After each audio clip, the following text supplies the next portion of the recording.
Saudações, classe trabalhadora, operária, camponesa, meninos, meninas e os que não se identificam com nenhum dos dois gêneros também. Aqui quem vos fala é Cristiano Machado, seu âncora, lá do Teologia de Boteco, do Benzina no Meião, do Pausa e do Gole, esse podcast que você está vendo e ouvindo agora. Eu estou menos efusivo hoje porque eu estou falando direto do Carlos Marighella, o estúdio onde eu gravo todos esses podcasts que eu vos citei, a não ser o Gole, que às vezes eu gravo no carro.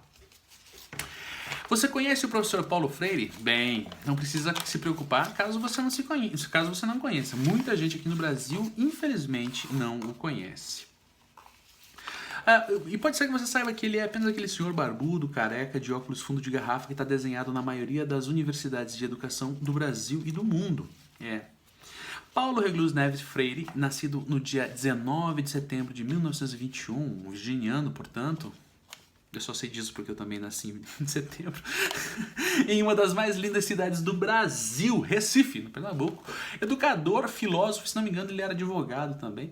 Paulo Freire é o intelectual brasileiro mais citado em trabalhos acadêmicos ao longo do mundo inteiro por sua contribuição na educação, na pedagogia.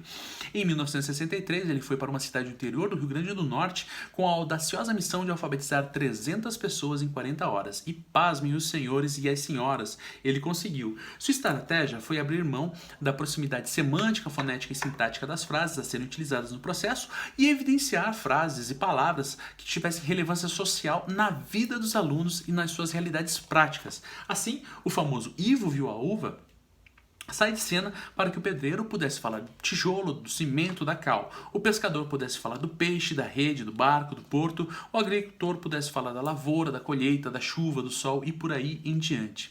Segundo a proposta dele, a conectividade entre as palavras em sala de aula com a realidade fora dela estabeleceria um vínculo que viabilizaria o aprendizado. São as palavras geradoras. Bem, isso é uma redução absurda, mas uma redução gigantesca do que significa a obra do Paulo Freire. Eu sei, se você é pedagogo e está vendo isso, se você não é pedagogo, mas conhece a obra do Paulo Freire, pelo amor de Deus, não me espanque. Vou colocar aqui embaixo links de vídeos e de cursos para você saber mais sobre Paulo Freire, beleza?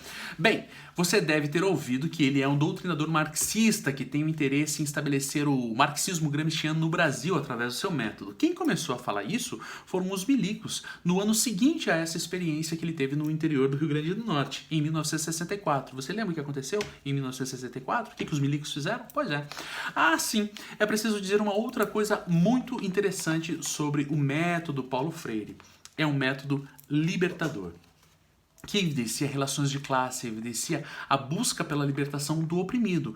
E quando se fala de oprimido, opressor ou ainda sobre luta de classes, obviamente nos vem às narinas ares marxistas, odores para alguns e perfume para outros.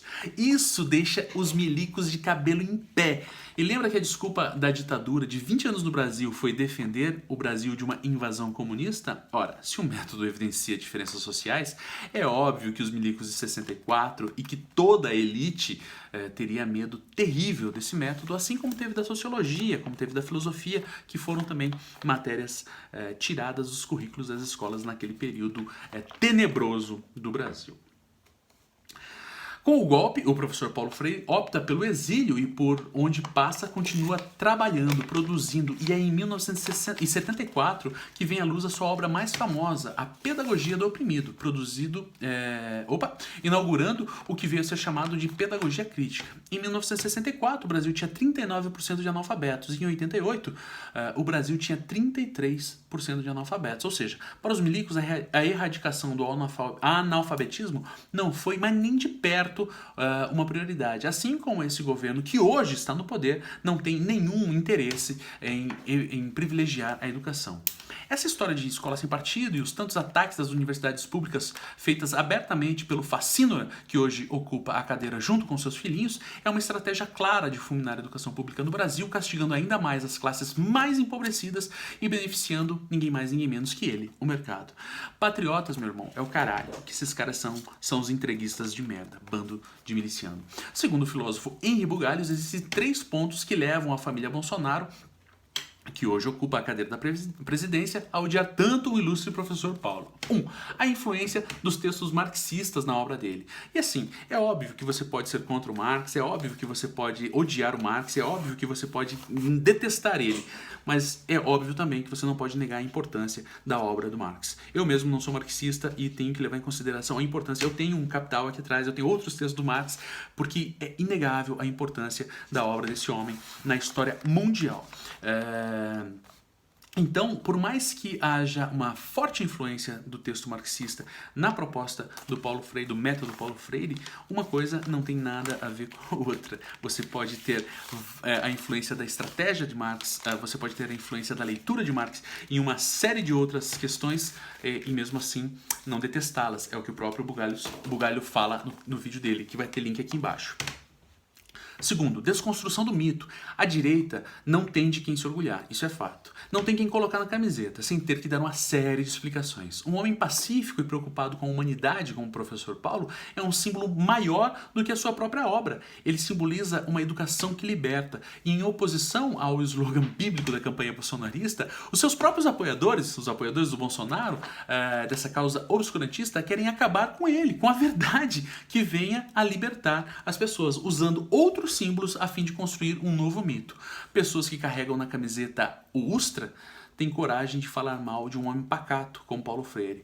Pessoas que aplaudem Olavo de Carvalho, um homem que não concluiu sequer o ensino fundamental, o ensino médio, têm coragem de ridicularizar a obra freiriana sem nunca tê-la lido. E isso é inadmissível. E terceiro, por fim, e na minha opinião, o mais importante, criticar a pedagogia crítica é um primeiro e mais importante passo de um governo autoritário, que privilegia as hierarquias sociais e quer diminuir a qualquer custo as possibilidades de emancipação dos grupos historicamente marginalizados, como negros, indígenas, LGBTs, mulheres e por aí vai. Assim como o dos empobrecidos de um modo geral. Uma pedagogia que liberta é a última coisa que um líder autoritário quer. Logo, o legado do Paulo Freire é um problema para esses canalhas. Bem, você não sabe quem é Paulo Freire? Agora você sabe um pouquinho sobre ele. Vai saber mais porque você vai clicar nos links aqui. Professor André, vou colocar o link do professor André também. Cara fera pra caralho. Sobre ele e qual é a importância desse homem, que chegou a ser indicado a um Nobel da Paz, aplaudido em pé no mundo inteiro e sendo o intelectual mais citado em trabalhos acadêmicos pelo mundo, o intelectual brasileiro, né? Mais citado em trabalhos acadêmicos pelo mundo. Esse homem está de um lado do ringue e do outro está um grupo de governantes que não teve sequer a decência de estabelecer um educador para o MEC e tratam as universidades públicas e os professores como lixo marxista, entre aspas, com o objetivo de jogar seus eleitores contra essa classe, a fim de viabilizar ainda mais o desmanche da educação, consequentemente, o desmanche da libertação das pessoas. São Paulo Freire, rogue por nós. Vou colocar aqui embaixo também o link do Meteoro, dos 2 vídeos que eles têm sobre o Paulo Freire, que é muito foda. Vou colocar o link aqui do canal do Bugalho, que é um canal que você tem que seguir, segue o cara, é foda. Meu nome é Cristiano Machado. Se você gostou desse material, acessa lá teologiadeboteco.com.br. Se você quer dar uma força com grana, entra lá em apoia.se/teologia de boteco. Então, teologiadeboteco.com.br ou apoia.se/teologia de boteco. Beleza? Valeu. Não seja obscurantista, se liberte.